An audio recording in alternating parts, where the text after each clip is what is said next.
Well, hi there, good evening. It is good to see you. Welcome to the broadcast. You're watching EBN Weekend Edition. It is Friday and we've got quite a bit in store for you tonight. But first, here are the day's top stories.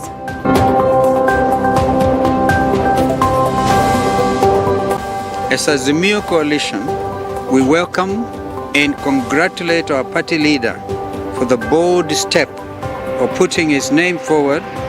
Azimio La Umoja principals endorse Raila Odinga's candidacy for the African Union Commission chairperson. President William Ruto tells legislators to pass the affordable housing bill to pave way for creation of jobs for youths. Interior Cabinet Secretary Professor Kithure Kindiki announces nationwide crackdown on illegal liquor following recorded deaths due to poisonous brews.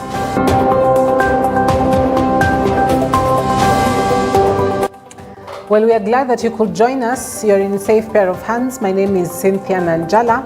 Watch Weekend Edition live across our social media platforms as well as on our website at www.ebntv.co.ke. Let's get the show started.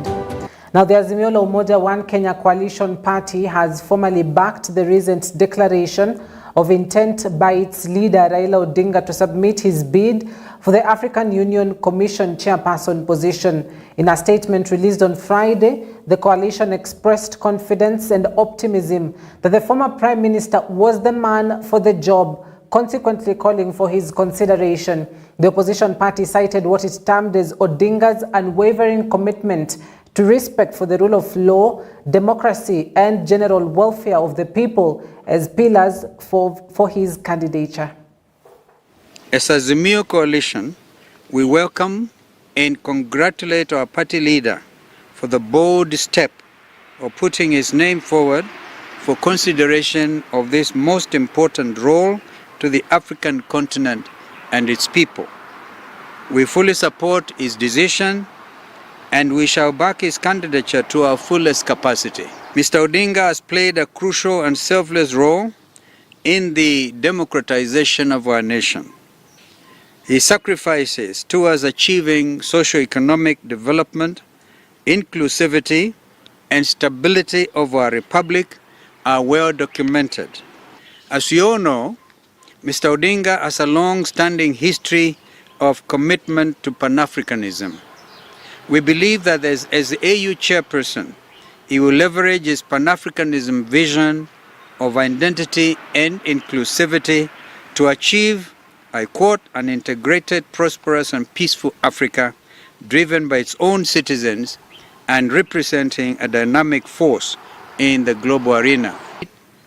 We call on all our compatriots to give bipartisan support and ensure that Mr. Odinga's bid is successful. Mr. Odinga's win will be a win for Kenya, the region, and indeed the continent. Azimio remains focused and united on issues close to the people, and we give our assurance of our commitment to always address their concerns.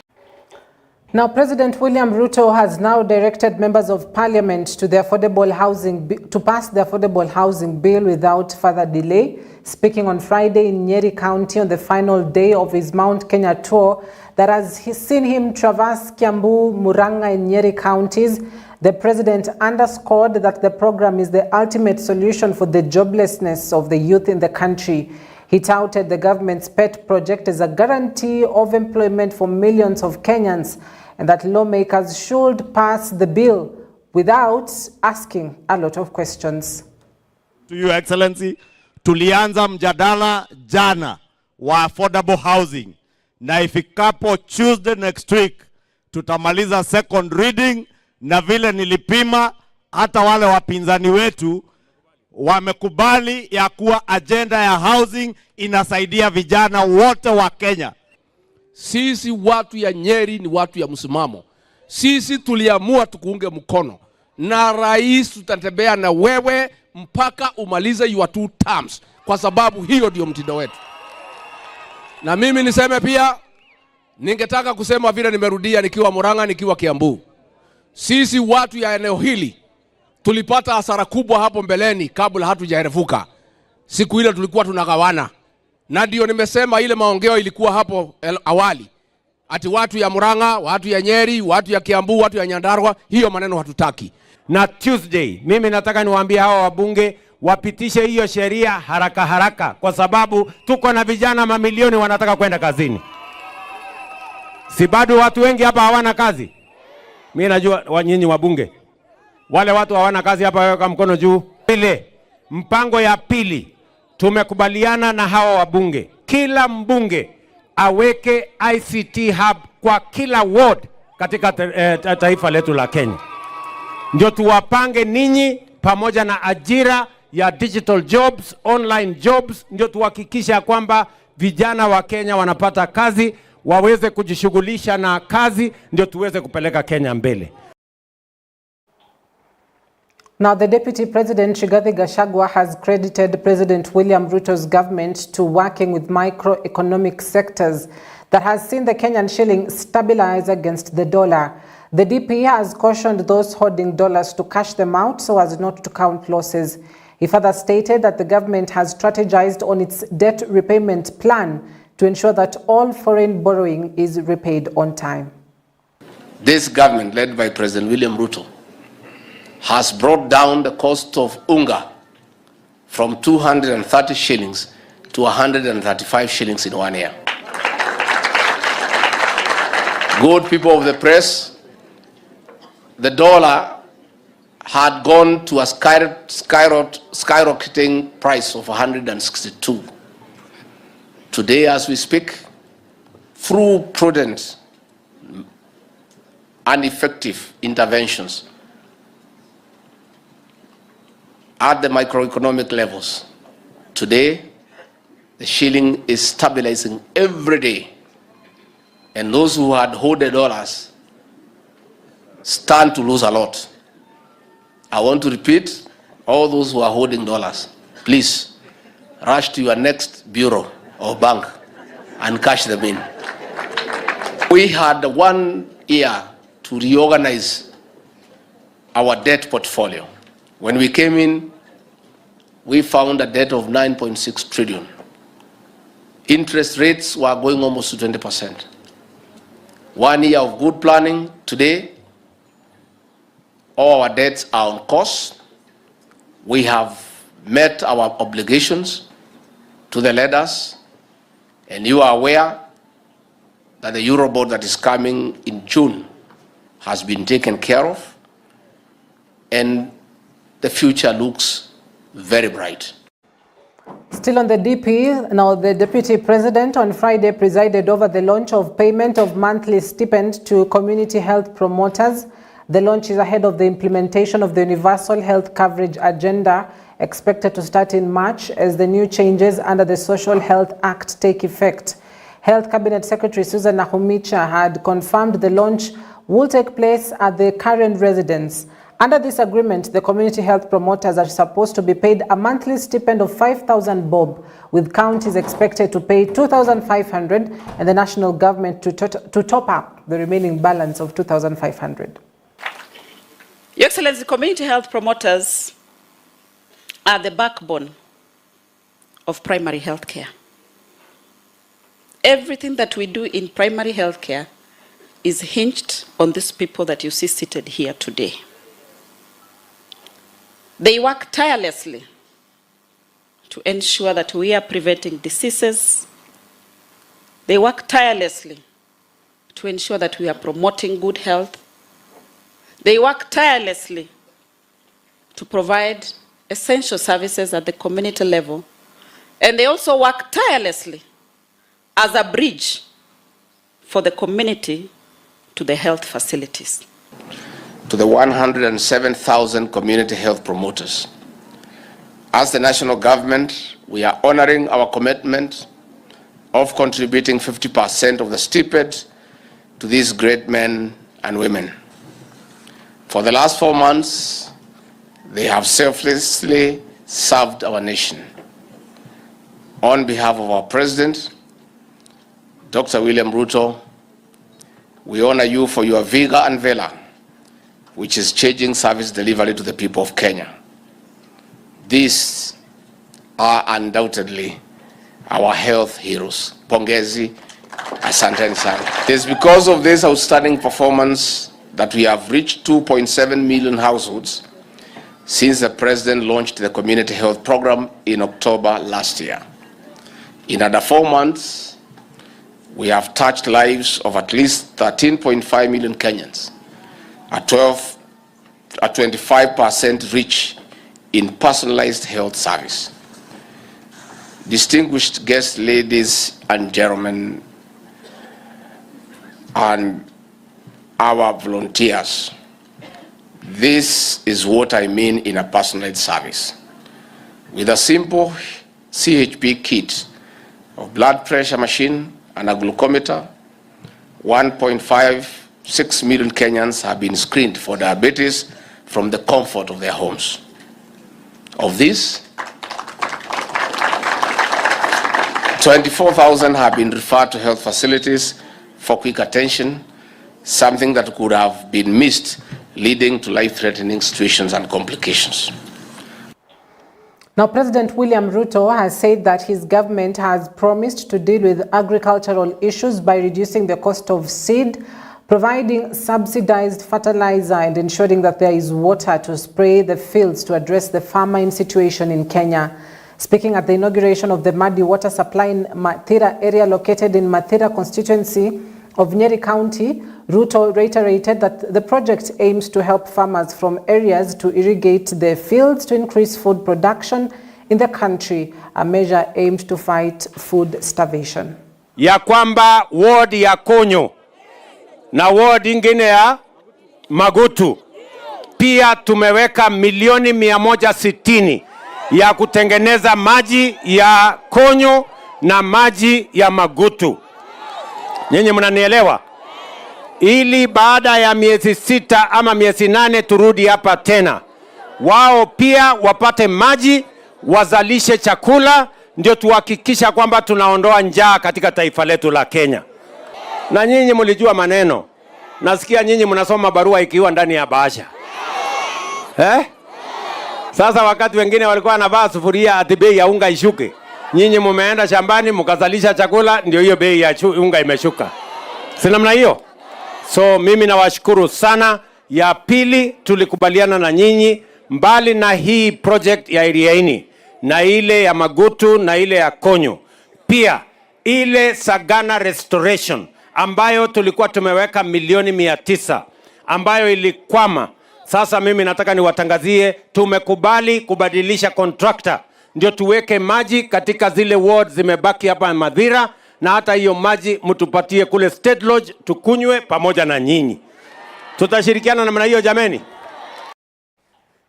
Residents of Sokomjinga and Nyambari areas in Lari constituency of Kiambu County have openly apologized to President William Ruto following the political tension that surrounded a planned meeting to launch various development projects in their area, including the Sokomjinga Market and the Nyambari Road leading to Naivasha. Residents have also urged leaders of Kiambu County to halt petty politics and instead focus on working for them and bringing development projects to various areas. They've also added that those who caused the disturbances during that event had been transported by 12 buses from distant areas, thus not representing the residents of Lari. It seems they are calling for unity and cooperation, emphasizing the importance of peace and development in their community. Tunaitewa maendeleo, lakini hiyo tukurupu kidogo kidogo likuwa imeungwa huko kutoka huko kando kando ikakuja kufuruga amani, na tunaomba msamaha na tunaambia president ako karibu tena. Sisi watu wa Rali, sisi tukukua na fujo jana, hata tukukua tunajua ati kuna fujo. Kuna watu wenye wako na fujo, sababu wenye walikuwa wamekuja na hiyo fujo si wa hapa, walikuwa wamelipo. Ilikuwa basi 12 na zilikuwa zimefichwa na hapa juu. Hao watu hata tulishangaa sana venye walikuja, sababu sisi hata tulishindwa kwa nini wameanza kupigia president wetu nini kelele. Wakaambiwa wajaribu kutulia wakakataa. No, sisi tunaomba msamaha kwa president wetu. Sisi kwanza hatutaki fujo. Sisi ni watu wapenda amani.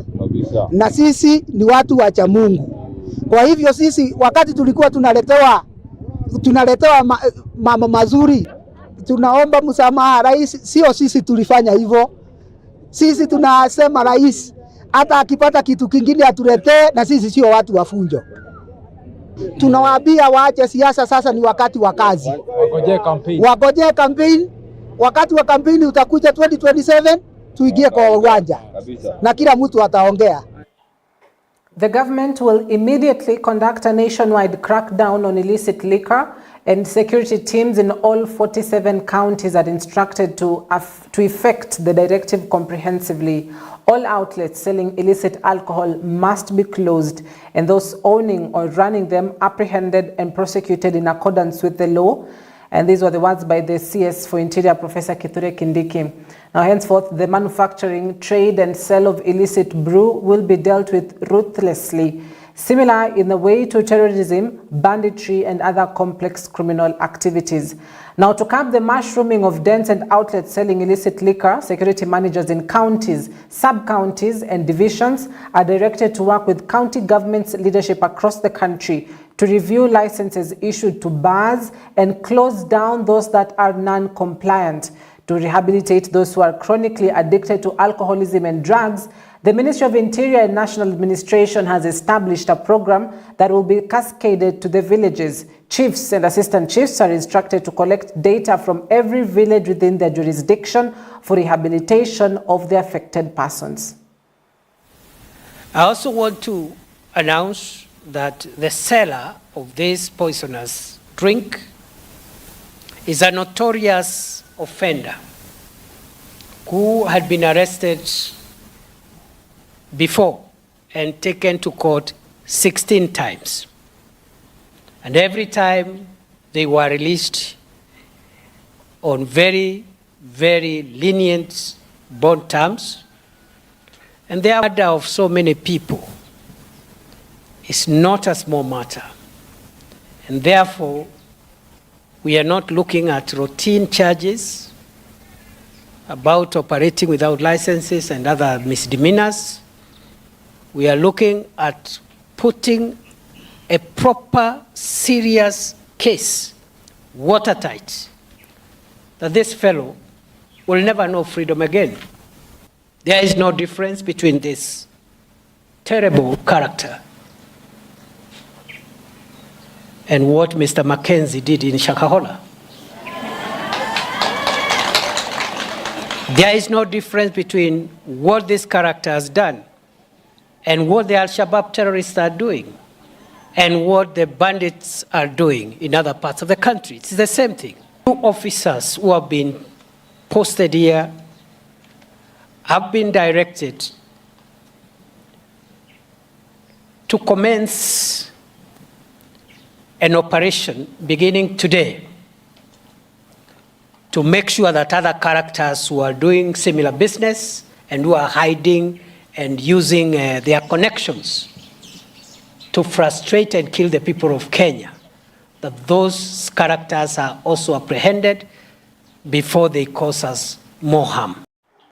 The National Parents Association has announced its support for the government's bid to have school fees paid on the eCitizen platform. In a press statement, the chairperson of the association, David Silas, said that the directive will enhance efficiency in running schools. The chairman has also said that his office will be in regular consultation with the government to ensure that issues that arise from the new directive are addressed accordingly. Parents will go and pay fees in the bank. They will only get notes through their children when they go over the holidays or half term that this is what you have to pay at school. They will not appear in school. They just go to the bank and clear.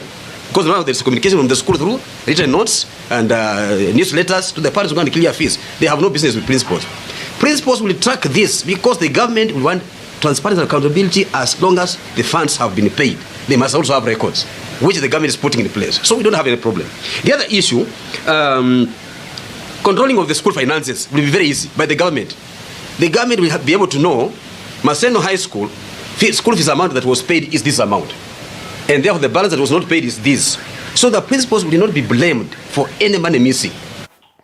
Youth from 10 counties in the country have been trained on ways to engage their respective county governments on matters concerning their interests. The young people drawn from Nyeri, Narok, Isiolo, Marsabit, Samburu, Nakuru, Nyandarua, Kirinyaga, and Kajiado counties have undergone training on smart advocacy approach and county budget making process. The 3-day training in Nanyuki is aimed at instilling knowledge among the youth on how to engage in government's public participation forums, writing and submitting memorandum to the devolved units, as well as enlightening them on how to prioritize their needs.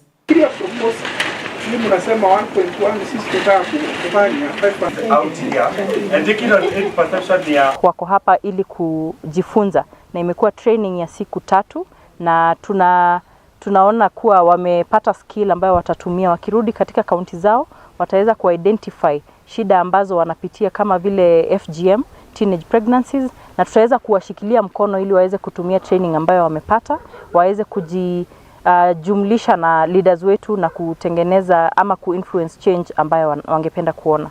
Kuwa na majadiliano mzuri ile ya reproductive health, tukaona various county vile wanahandle hizo maneno ya teenage pregnancy, tukaona kwingine wakatuambia vile wanafanya maneno ya budget making process, wengine wakatueleza vile maneno ya climate change wanapigana nayo. But in a nutshell, wakati wanayuru wanaposhikana tunaweza kupata suluhisho mingi kuhusu hii inchi, kwa sababu ukiangalia percentage ya wale youth ambao tuko nao inchi mzima, they must be part and parcel maneno ya decision making. Tukiyasema maneno ya decision making, kila kitu inaenda kwa budget. Well, this is great. Teachers with breastfeeding children now have a reason to smile after the establishment of lactating centers in 2 schools where they will be breastfeeding their children. This comes barely a week after a teacher at Gashadha Primary School in Gishugu lost her child. The teachers at the primary school and Kiamutugu boys could not hide their joy after the Kenya Women Teachers Association, KEWOTA, opened the 2 lactation centers. KEWOTA chairperson Modesta Akaki said that such a facility has been the cry for teachers of childbearing ages to be able to advance their teaching careers and at the same time breastfeed their children. In Kirinyaga to launch lactation centers for our female teachers. This has been a cry of teachers of childbearing for years, longing to be able to think of their work plus think of their children. If you know what it means to leave your child unattended and you have walked away with her milk or his milk. But now we are providing a center for these teachers to be able to come with their children or the child is brought to school. This will not interrupt the learning because the child can be fed at break time or lunch time. So ndio tunataka kufungua watoto so that the woman, the working woman can also be comfortable. Akikuja kufanya kazi akuwe psychologically set, na pia it is also contributing when they are leaving their children na contribute bado to their mental illnesses and all that because of that psychological torture. So that is why we have come and we are a big number. And the children are even here, the children that they can also give probably a testimony of the issues that they've gone through. I want to say that I'm very grateful to KEWOTA for having provided a breastfeeding center here at Gashadha, because when you look around you can see that most of our teachers are at that stage, the childbearing age. Currently we have 5 who are breastfeeding, including the one who lost her child. And you see most of the times sometimes I'm not even able to decide whom would I give permission and whom would I deny. So you see, I'm the most relieved having the center here, and I want to thank KEWOTA once again because of providing that facility. I brought my baby here at 3 months. Niliteseka sana, the baby would stay in the staff room kwa meza, but for now KEWOTA have heard our cry. We pray that God will continue blessing you and will take care of the facility. A science student at Usenge Boys High School in Bondo sub-county has invented a flood detecting device which aims at reducing losses that often are incurred as a result of floods during the rainy season. The device uses power and is capable of detecting when the water levels rise in rivers or water bodies within the flood-prone areas and can also alert members of the public when there is a potential catastrophe. Well, floods have been wreaking havoc in many parts of the Nyanza region during every rainy season, thereby causing displacements, destruction of property, and even loss of lives in extreme cases. Eugene Otieno explains that the gadget, which works by competition of circuit using water, has lights and sirens that would raise alarm at various stages as the water levels in the river continue to rise. The project that is known as the Simple Flood Alarm. This is used to detect when the water level in the river is rising.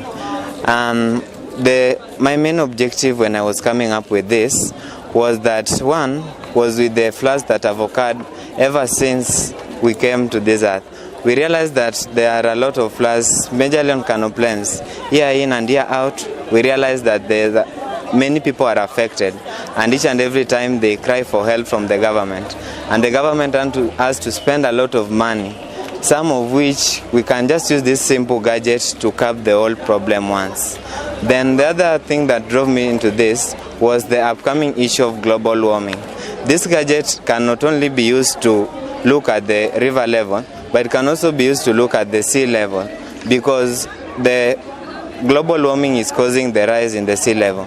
Therefore, we can also use it to just monitor the sea level so that we can know how, even as we are trying to fight the global warming, we can also monitor the level of sea water as it rises. Schools represent our tomorrow.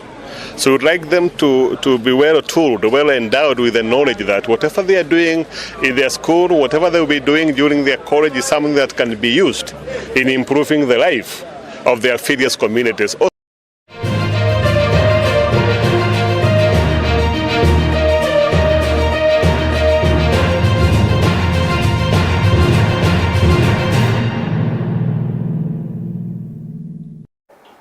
Well, cheers to that genius boy for innovating that kind of, technology that basically helps in averting crisis. We only hope that it will be able to get as far as possible.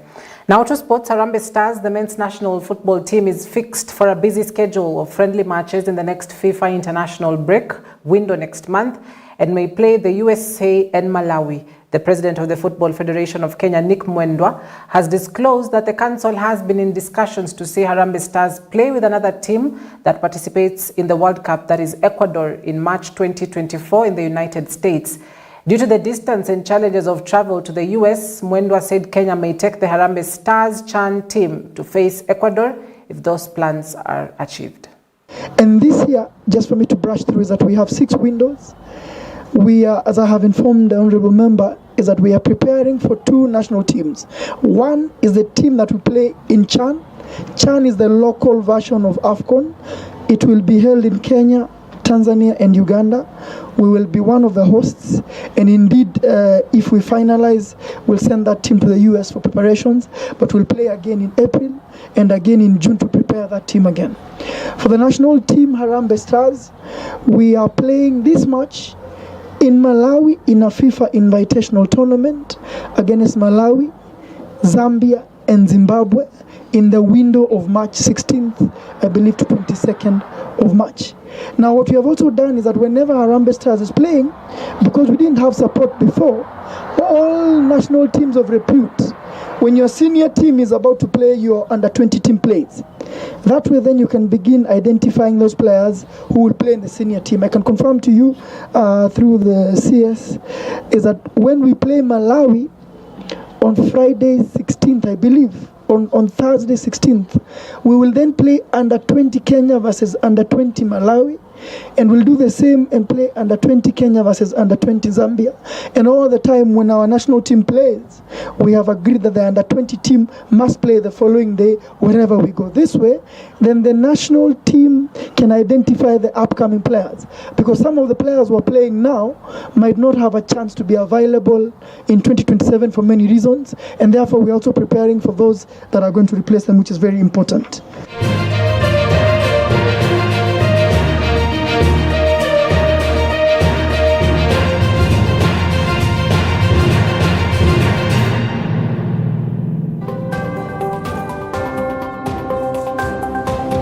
Well, that is where we wrap our bulletin tonight. However, I must do due justice and call out some of the, or at least shout out some of those guys that have been watching us online. And thank you very much to Hassan Agwata, who is watching, as well as Nekoye Janet from Kitengela, watching as well, and Manu Manuto. Thank you very much for watching, and thank you very much for the feedback. Well, next time I could be calling your name out, so be sure to watch us and send in your feedback from wherever you're tuning in from. So that is our Rapid Weekend edition for tonight. I'm Cynthia Nanjala. See you tomorrow, same time, same place.